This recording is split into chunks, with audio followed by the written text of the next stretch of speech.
he gets the call of God. At 86, we see the birth of Ishmael. At 99, he changes his name, but he's 100 now when Isaac is born. For 25 years, he's waited on God. And now God's got the nerve to tell him to take his only Isaac and put him on an altar and cut him open before the Lord. Now, if Abraham was here, I'd remind him of the fact that God does not delight in humanistic sacrifices. So he could have just thought about the fact that God could not have wanted Isaac to die, but he was trying to get something to die inside of Abraham. I don't want you to get so wrapped up in the blessing until you forget about the blesser. I don't want you to be so limited to where you are now until you don't qualify to go where I'm trying to. So our faith can be proven. I'm in the text now. The text says when the Lord did tempt Abraham. Now please don't miss this, because in the Greek the word for tempt is parasmos. It does not mean to solicit one to sin. It means to look at the character of an individual and test the authenticity of the character to prove to the world what they're really made of. I know you shout. I know you run around church. I know you look like church, smell like church, got the church lingo down pat.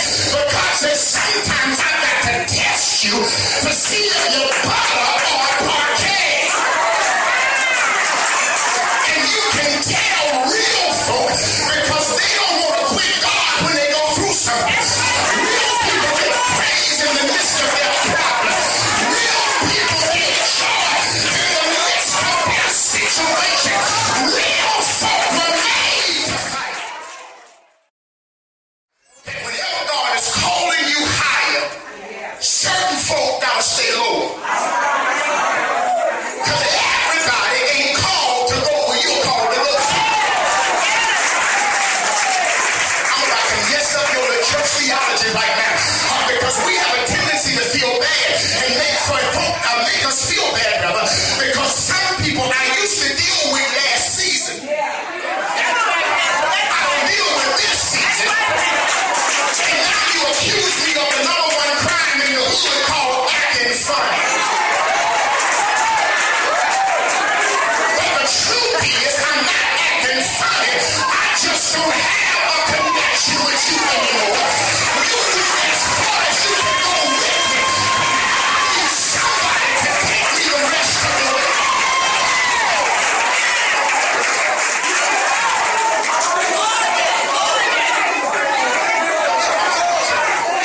I'm in the boat. Look at the fifth verse. See something that's seemingly senseless in the fifth verse. Abraham understands that you gotta separate yourself from certain people. That's right. That's what he says. He says to the young men, ye stay here with the ass.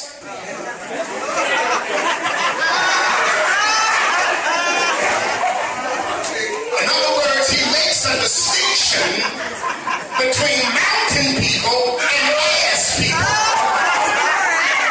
Some folk are called to go to the mountain, but some people are called to stay with you. Because the higher you go, the thicker the air becomes. And some people don't have the ability to go higher. They were called to stay in the valley. Worst thing you can ever do is take ass folk to the mountain.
young men with them, and he got ready to kill Isaac. You ain't gonna stand back and let somebody kill your homeboy for nothing.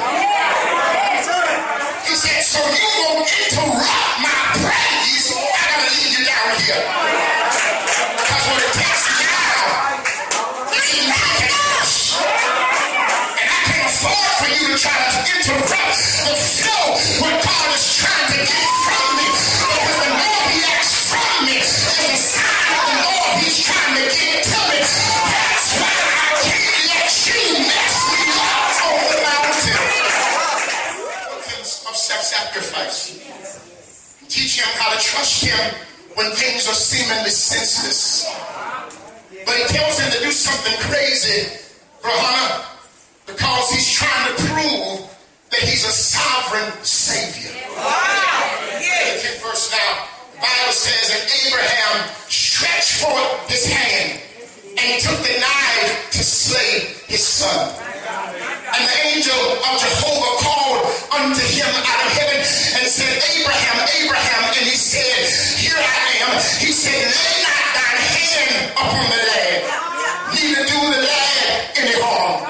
He said, for now that I understand that you fear God, you don't have to kill him. I provided a ram in the thicket to take the place of your son. One writer said it like this, and I got happy.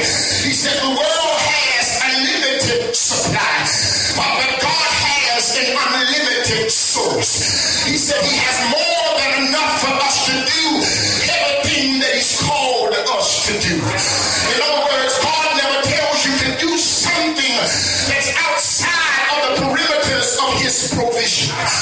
What God is trying to teach some of us on tonight is that anything he tells you to do, he's got the power to support you in the midst of you doing it. In other words, you'll never have to go by yourself.